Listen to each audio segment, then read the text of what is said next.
ខ្ញុំជីកបានត្បូងកណ្ដៀងមួយគ្រាប់ងប់ហើយតាមស្មានប្រហែល10លានទីចាយឲ្យឆ្អែតកុំឲ្យពួកខ្ញុំស្រេកលៀនព្រមមិនដែលមានដូចពេលនេះឡើយ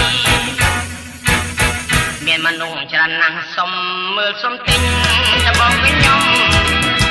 ចំធ្វើរធំឈោហួចឈោសួមមិនឆ្លើយតែប្រអប់ចោលគិតរកមួយទៀត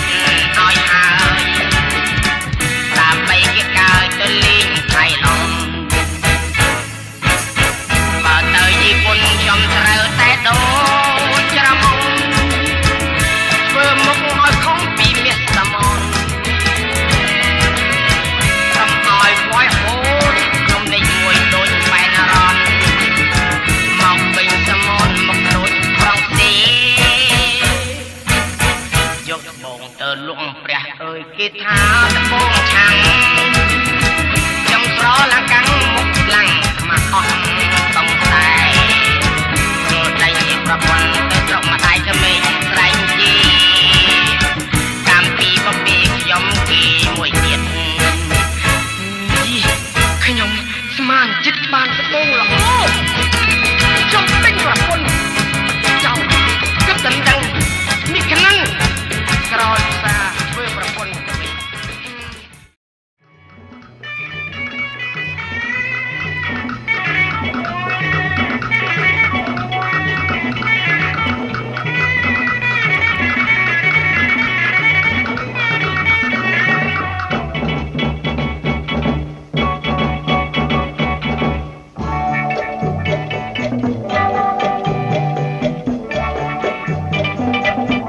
ស្រស់ណាស់ចាស់ថ្លៃអើ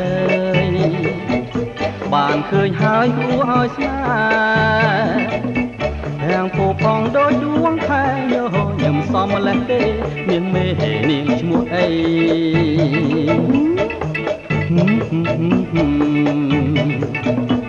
កុំខឹងណាស់នាងណា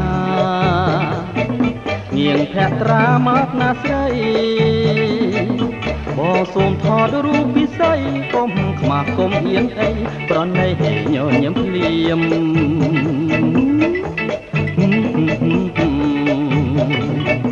អាយ៉ាសយណាលោកអើយថតបានហើយបានពីក្រោយថតពីមុខនាងមិនឲ្យថ្ងៃនេះជាថ្ងៃសយយីសយអស់ចាមែន